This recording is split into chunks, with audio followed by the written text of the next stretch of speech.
students, welcome again in this series of lectures. Before we discuss the agenda for today's lecture, let us first have a quick recap of what we have discussed in the last class.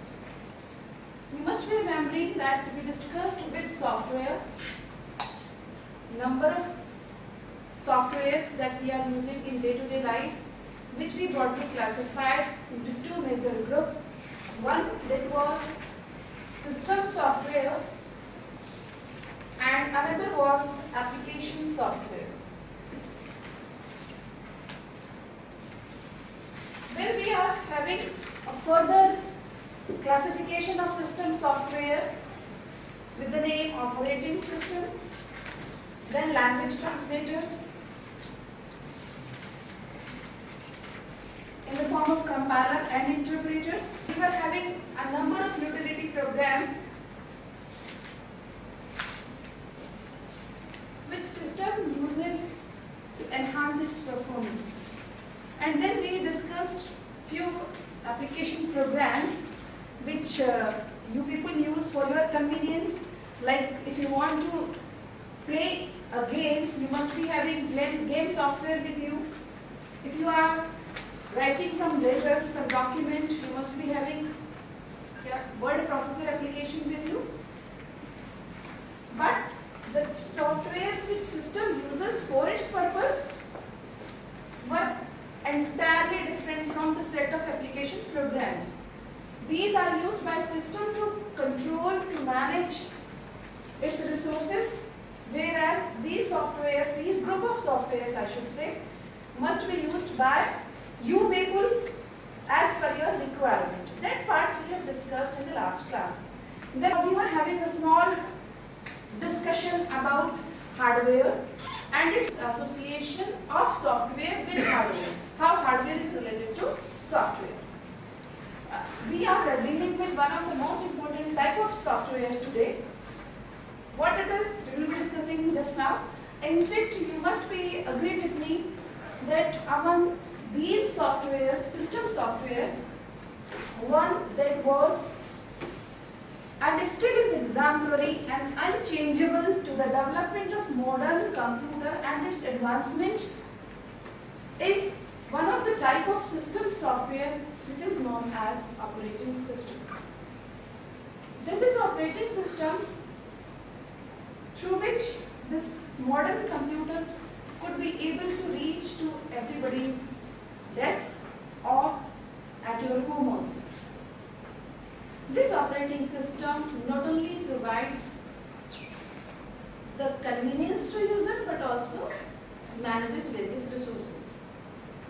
In fact, this operating system is, you can say, the breath, the food of a computer system.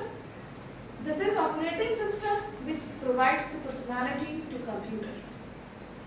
The credit of developing the very first operating system goes to Gary Kindle, who is considered to be the pioneer of operating system. So, of course, it is now very much important to discuss the basics of operating system in detail.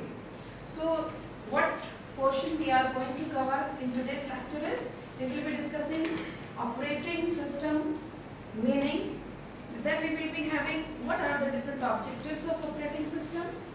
Moving in the same direction, we will be having different services provided by operating system, or we can call them functions provided by operating system, different types of layer, and at last we will be discussing the type of operating systems and time periods. To begin with, we are discussing what we mean by operating system.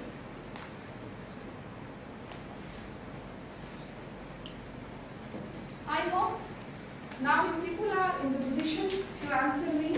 It is nothing but the collection of programs. Fine enough?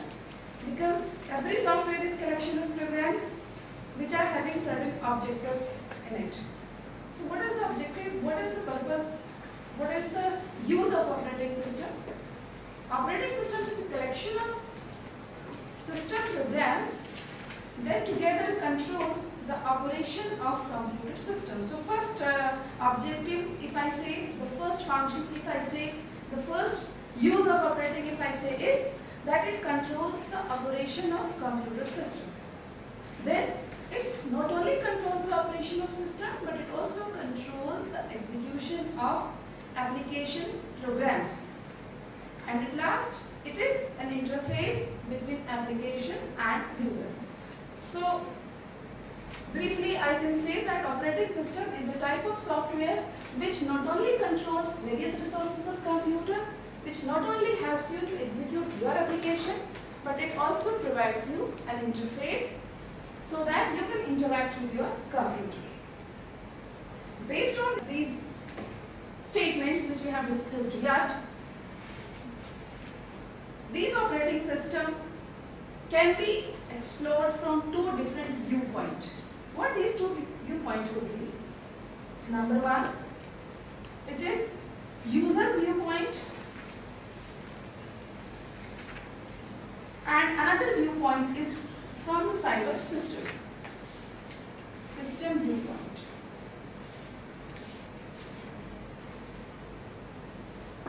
What is user viewpoint?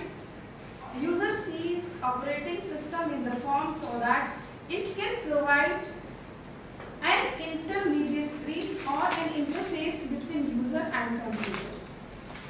Whereas system sees operating system as a program that allocates and deallocates computer system resources in an efficient, fair and secure manner. If I narrated three different words, that is fairness, efficient and secure. That means what system viewpoint says that all the resources of computer must be allocated to n number of users in fair manner. That means if there are n number of users using the system, all must be having the fair share of resources, right? Then in an efficient manner, ensuring the fairness, we cannot compromise with the efficiency, with the maximum utilization of these resources. And if different resources are being used by n number of users, by multiple users, they must be used in a manner that security cannot be compromised. Security is one of the major issues, especially in networking environment. To explain it more, if I say user always needs convenience to use the system, user is nowhere interested that I must be having fair share of it, I must be having efficient utilization of resource, or whether it is secure or not, we hardly bother. What we bother that my system must be easy to use, right? So from user point of view, the view of operating system generally varies from different perspectives. If only one user is using operating system or one user is using system, that means he always prefer that I must be having easy use of system. Efficiency is secondary issue to it. What I need, it must be easy to use. But if we talk in networking environment, in multi-user environment, then easy to use is secondary issue, but we wish that the performance of system is obviously good and everybody must be having fair share of it, or we must be having proper utilization of resource. It should not be done that one of the resources is unattended for long and one of the resources is being executed again and again, and there is always a queue to use it. So this is the duty of operating system, how it will schedule so that every user may be having resource whenever he or she may be needing it, right? Whereas from system point of view, we have just discussed, not only operating system acts as manager to allocate different resources, but also it is the duty of operating system that this allocation must be fair and secure. Moving ahead in the same direction, as we were discussing that operating system is a resource allocator operating system is a resource manager. So the basic question is, what are different resources that operating system generally manages, generally controls? So let's have a look on different resources of computers. I hope you must agree with me that one of the most important computer resource is central processing unit. What type of task operating system generally perform in case of managing this resource? There may be the condition that more than one user are asking for CPU, central processing unit. But what operating system will do that? Operating system will synchronize these users in such a manner that everybody may get CPU for some amount of time or whenever they are needing it. It depends upon the type of policy we are using, whether we are allocating the CPU in the manner the processes are just joining, that is first come first serve. The process entering first will be getting CPU first, the process coming late will be definitely getting CPU late.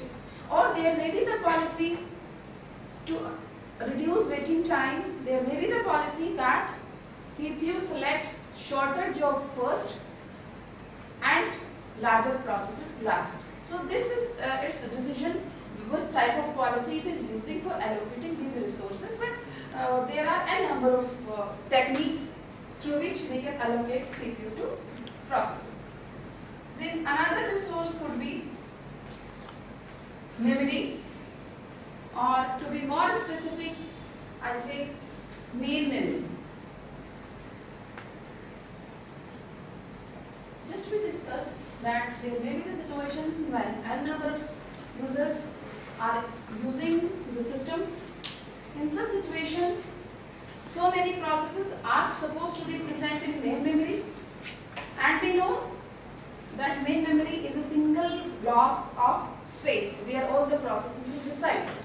So it is the duty of operating system to manage this memory so that this area can be used to allocate to different processes. Maybe operating system use the partitioning technique, maybe operating system using some other technique to allocate these processes, but it is the duty, it is the responsibility of operating system so that every process may get some amount of memory if available.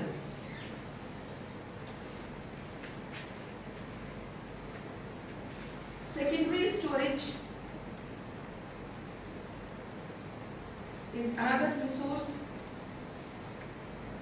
You must be agree with me that both these are memory in some context, both are the place where your program resides, but the technique may differ because secondary storage may be your pen drive, secondary storage may be magnetic tape, secondary storage can be your CD drive, secondary storage can be your hard disk. So as operating system is performing certain operations to allocate or deallocate memory to different processes, so operating system has to perform these operations in case of secondary storage too. But the technique in which the allocation of primary memory is being done and the allocation of secondary memory is being done is entirely different. Not only this, secondary storage can be of different type we just discussed. This can be pen drive, it can be your CD drive, it can be Winchester disk, or it can be magnetic tape.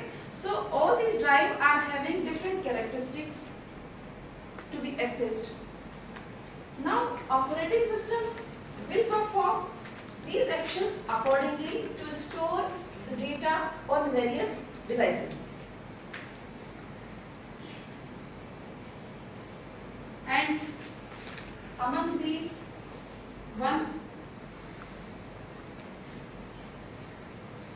important computer resource could be input-output devices. If you want to enter some data, obviously you will take the help of your input devices. It may be keyboard, it may be other input device. So how when you enter the character from keyboard, how it will be sending to CPU, how it will be handing over to CPU, or if you want some result to be printed either in the form of hard copy or in the form of soft copy, that is on video, the technique how it is to be handled is being decided by operating system, right? Regarding input-output operations, operating system has to perform how both the devices can interact with each other. Because user is hardly bothering how data is to be fetched, how data is to be placed from primary memory to some output device, or how data you are fetching from keyboard to CPU. User is hardly bothering about it. You must be agree with me that in some ways your secondary storage is also a type of input-output devices. How? From secondary storage you are getting some data. When you want to read the file, you may be storing the data. In place of sending it to video, you may be storing it to secondary storage. So this is the special case of I/O device, right? Among these resources which are confined to single user only, which are confined to single system only, but if we talk in the present scenario, our discussion will definitely be incomplete if we will not touch networking. That means our task cannot be completed if we are confined to our computer only. There are so many situations when you want to share some data which is residing elsewhere. In such situation, what extra operation your operating system will be performing? Let us take an example that this is CPU of some independent computer which is having its own main memory. Not only this, it is also having its separate secondary storage. It is having separate input-output devices. And if I say this is a single computer which is having certain resources confined to it only, there may be some more CPUs distributed at different places. Our interest is that if some resources are available to this computer, it can be accessed by this also, it can be accessed by this also. So there is again some communication link between these computers. Direct link is there. May not be necessarily that every computer is directly connected to any computer, but there is a communication link between these computers. My objective is that some data, if it is residing it here, say I call it D1, had it been the situation that no communication link is there, and if the same data is being used by this computer, same data is being used by this computer, same data is being used by this computer, what is needed? That every node must be having separate copy of this data. Here we are not fully utilizing the resource. Why? Same data is copied at several places. So we are misusing our space. Or had it been the situation that I am storing the entire data which is supposed to be being used by this computer, this and this, here only, then the memory requirement will be tremendous, because what I am doing, the entire data I am storing at single node. The storing requirement will be more. What I can do? I can divide this data into several small pieces. Say I'll call this data as one piece is D1, another piece is D2, then D3 and D4. I have partitioned this data into small chunks and have placed these chunks at different nodes. So what is needed now? Any data can be accessed by any computer through communication line. So this is the responsibility of operating system, extended responsibility I will call it, in distributed computing. to make available the data required by any computer. If this computer is demanding the data D1, it is the responsibility of network operating system to get this data available. Or is all these computers identical in nature? What is difference there? They are having different resources, and every computer is capable enough to use these resources from any place. So this concept is known as distributing or distributed computing environment.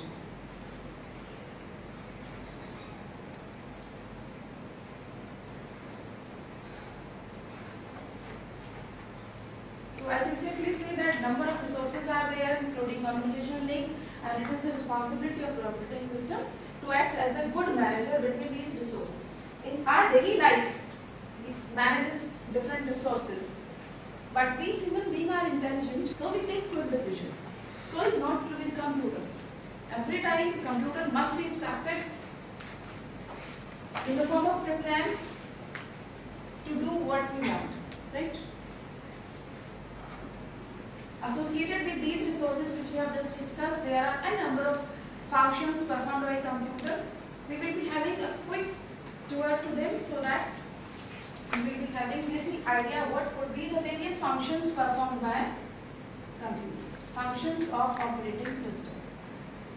Related to both resources, the first function of operating system was process management, or you can call it CPU management. Process management, operating system handles different processes related to their creation, deletion, related to their sequence in which order they are executing. Okay, now I will ask a question. Sometimes I call there is a program, sometimes I say the process are to be scheduled. Is there any difference between program and process? Yes.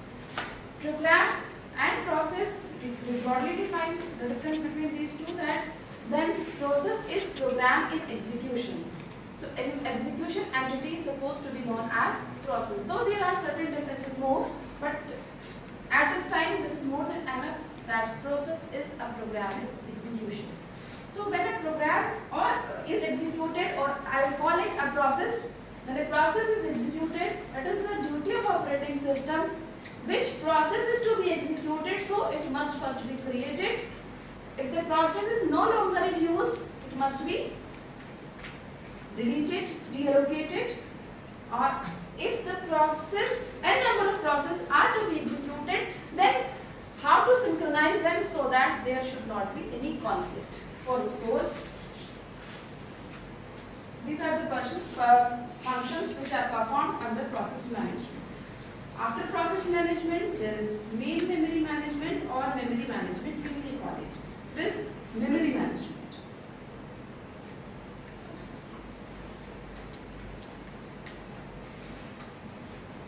Related to main memory management or memory management, operating system searches the place available in main memory and to allocate this space to the process which are ready to be executed. Not only this, when the process is no longer in use, the space is to be deallocated so that this space can be provided to some other process. And then, as we know that different devices can be used, like keyboard, hard disk, floppy disk, plotter, printer. So these devices are supposed to be controlled. Their actions, their operations are supposed to be controlled by operating system, so that if operating system hardly bothers if there is any type of complexity using this device. Moving to these managements, next management is file management. By file management I mean, when I wish to store a file onto the disk, how this file is to be created, what type of operations can be performed onto the file, like can we access the file in sequential manner or can we access the file in random manner, how data is to be arranged in the file, how sorting is to be done, how indexing is to be done, and how these files can be created or deleted, or how folders can also be created. So these type of operations are performed by operating system. You people are generally aware that right click, select new file or folder, and then you can create the file. But a number of operations are associated to it. You are hardly aware about it. And after these basic operations, another operation is security. So that in multi-user environment, if somebody is using some resource, its security cannot be compromised. It cannot be used by untrusted or unauthorized user. And last is the interface of the environment provided by operating system. Interface can be categorized into two. One is GUI, graphical user interface, and another is character user interface. You people are lucky enough that you are using graphical user interface since your, I have to say, since the beginning of your career, but hardly I hope you have ever used character user interface environment. This is MS-DOS, Microsoft Desktop operating system, which is working in character user interface, or you can also run CUI environment from window environment also with CMD. Just try it. We have discussed different resources of operating system. We have discussed different viewpoints of operating system. We have discussed a number of operations performed by operating system. But if I wish to combine all these, and if I ask what are the objectives of operating system, then what will be your answer? You are supposed to design an operating system, right? So while designing any operating system, or while going to purchase any operating system, what are the parameters you would like to prefer? What are the properties of operating system that you want to see in it? First objective of operating system, as is true with every appliances, every software, so is true with operating system as well, that the first objective of operating system is that it should be convenient enough to use it. So convenience is one of the most important objective of operating system. By convenience I mean that it must be, my computer must be easy to use. Then another objective is efficiency.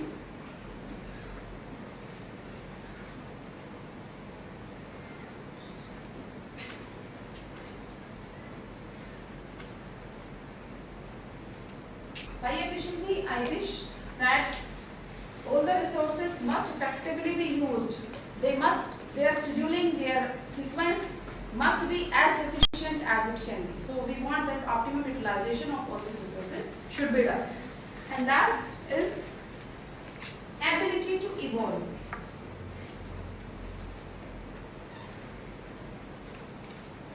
That means, if need be, with minimum changes, my operating system can accommodate, can meet the changing requirement of real world. That means development, testing, modification, or introduction to new function can be introduced in the existing system without interfering its services, without interfering its existing operations. Right? The ability to evolve, it should be easy to modify, it should be easy to update, it must be easy to accommodate new functions. So these are the three basic objectives of any operating system. After this, let's relate hardware with operating system, or let's have a look on the different layers of software with machine. See, you are using machine. This is user who is interested to use this machine. How user can use this machine? How user can use this hardware? Better to call it hardware now. How this hardware can be used? Obviously, as we know that our computer must be having operating system with it. Otherwise, in absence of operating system, system cannot make itself ready to understand what user is interested. When operating system is there, user again cannot talk to machine then now. We must be having utility programs or language translators.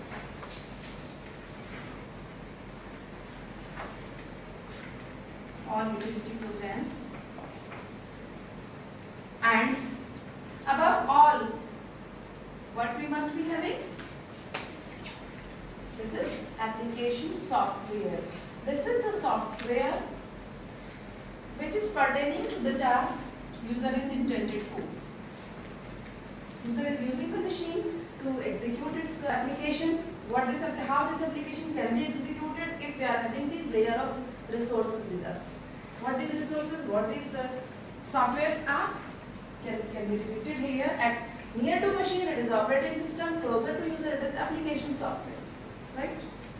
So now it's time to discuss different type of operating system which are available. Before discussing different type of operating system, let's discuss the environment in which these softwares can be executed, or what are the basic type of operating system. Operating system can be categorized into two major categories. Then there will be the further classification of these. One is single user operating system, and I am discussing these type of operating system from user point of view. And another is multi-user operating system. As its name suggests, single user operating system is operating system which permits only one user to work at a time. Single user operating system could be single tasking, it could be multitasking. Means single user, single tasking. Single user, single program can be executed. Single user, more than one program can be executed. Multi-user environment, what you used to do? A number of users can interact with computer simultaneously. Mainframe is a good example. This supports multi-user environment. So let's discuss the different types of operating system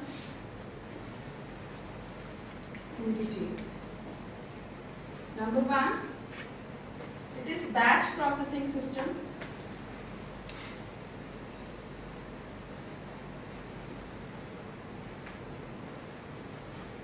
Batch processing system are those systems in which a number of jobs are submitted to computer and computer executes them one after another without human intervention. You have to intervene in between. So many tasks are submitted to computer, all are of monotonous in nature, or all are of same type in nature. And we are doing something else, computer is executing these jobs one after another. You can take the example of marksheet generation, payslip generation, or manual example could be copy correction in your examination. Examination is conducted as a whole, all the copies are collected, they are evaluated one after another without your intervention.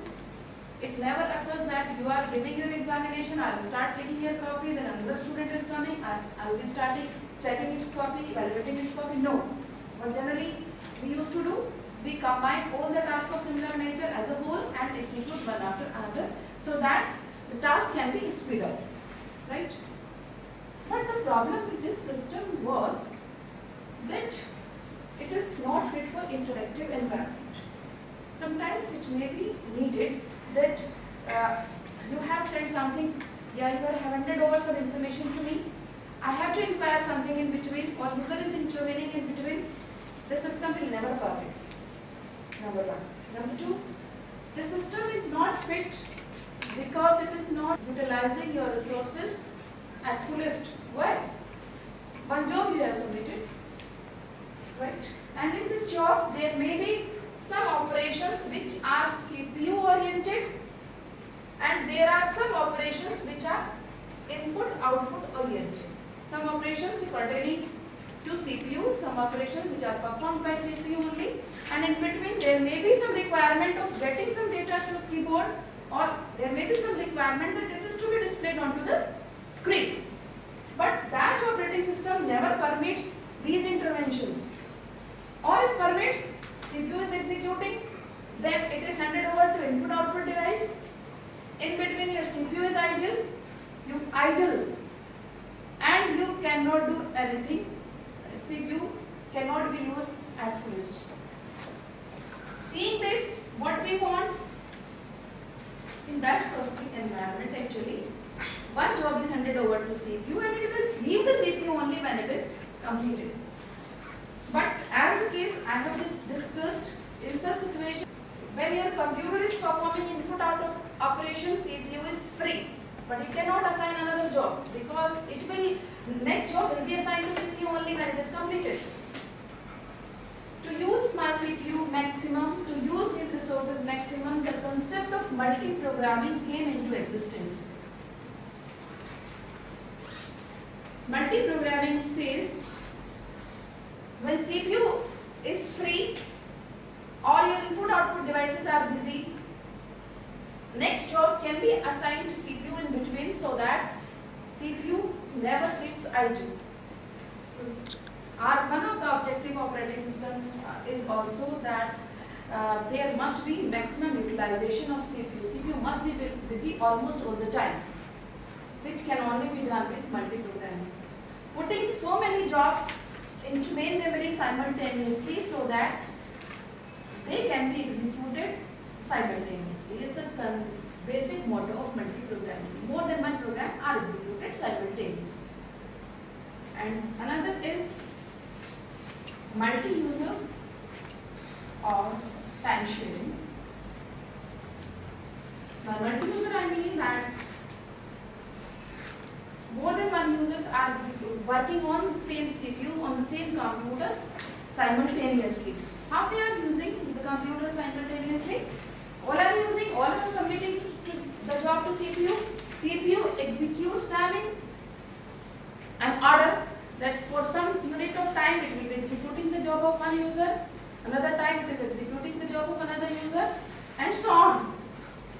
Telephone line is the best example of multi-user environment in which, or time sharing environment, in which small amount of time is to be assigned to one user, and whenever this time unit expires, control will transfer to another user, then control will transfer to another user, and this transition is so fast that none of the user is having the impression that he or she is not using the computer. Everybody is thinking that this is only I who is using the computer. But this transition, this is done by the same CPU in sequential manner, one after another. Transition is so fast. You never feel that the same telephone line is being used by n number of users simultaneously. You never feel. There is no intervention. Of course, there is intervention when the load increases. If your line is supporting only 10 users to talk simultaneously, and if this number increases, then you will feel some crosstalk is there, some disturbance is there, a line is not connected properly, or there is some delay while listening the voice. The next type of operating system which we are going to discuss now is multitasking system.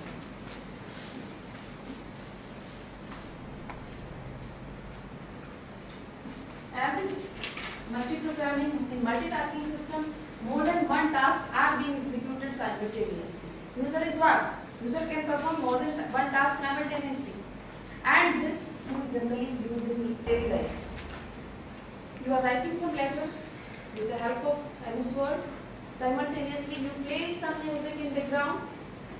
You may give some printing command to printer, and simultaneously all the jobs are being performed. So this is multitasking. What we have discussed just now are confined, are limited to single CPU. Now we are discussing multi-processor system.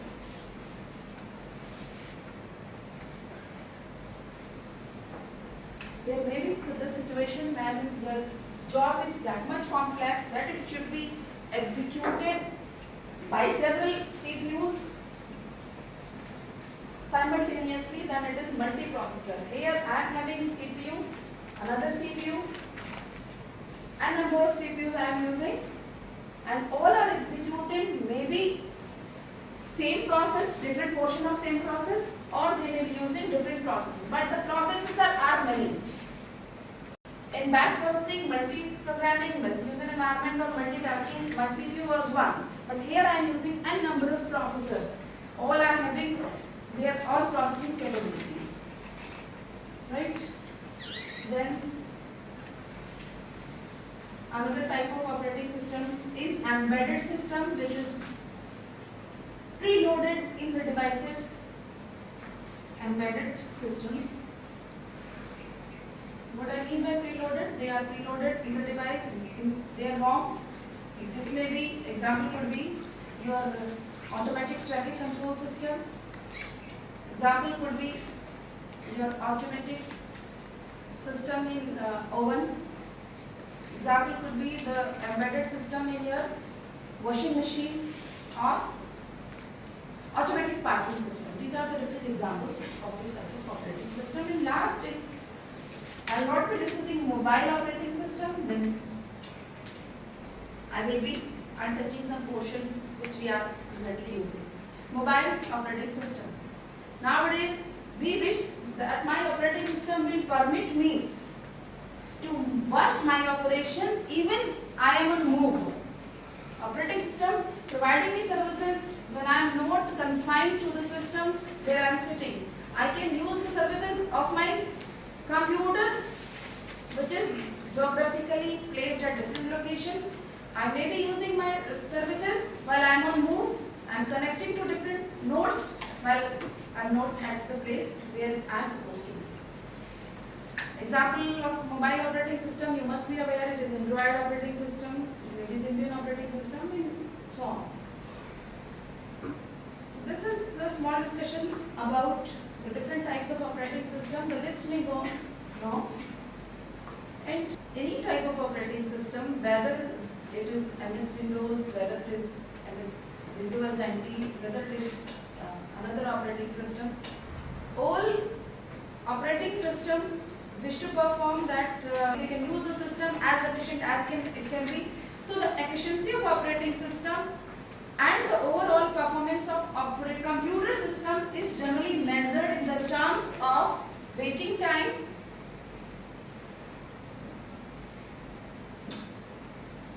by waiting time I mean how long my job is waiting till its submission to its execution. Say for example, this is job 1, right? It is submitted at 0th time, but it is getting CPU, if it is CPU, it is getting CPU at 10th time unit, T unit, 10th time unit. So what will be its waiting time? Of course it is 10th time unit. So one of the parameter of measuring the performance of my system or my operating system is its waiting time. My operating system is letting my process waits to how long. So what it is doing to reduce this waiting time. Then it could be turnaround time. Turnaround time is this, say for example, this job which is submitted at 0th time unit and needing 10 time unit to be executed. It is getting the CPU at 10 time unit. After getting CPU, how much time it will be taking? 10. So it will be leaving the CPU at 20th time unit, 10 plus 10. At 10 time unit, it is getting the CPU plus 10 time unit it is needing to complete its execution. So its turnaround time will be 20 time unit. So one of the parameter of measuring its performance is what is its turnaround time. Then there could be CPU utilization,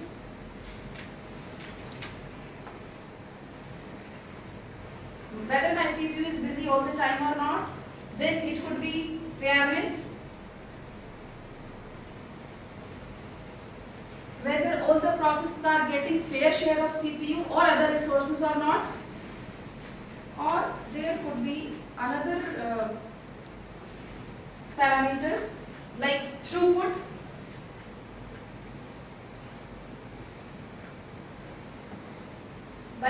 I mean how much work I am doing per unit of time. Of course, I will definitely try to optimize this one. Throughput must be maximum.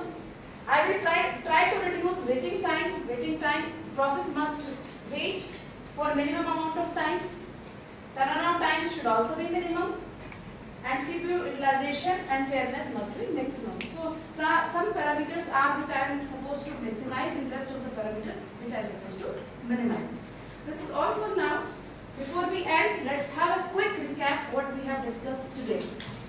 We have started with definition of operating system, right? After operating system, what are its different resources? What are its different functions? Different layers of operating system. Then we discussed different types of operating system. That could be multi-programming, batch programming, multi-user, time sharing, etc. And we have also discussed the different objectives of operating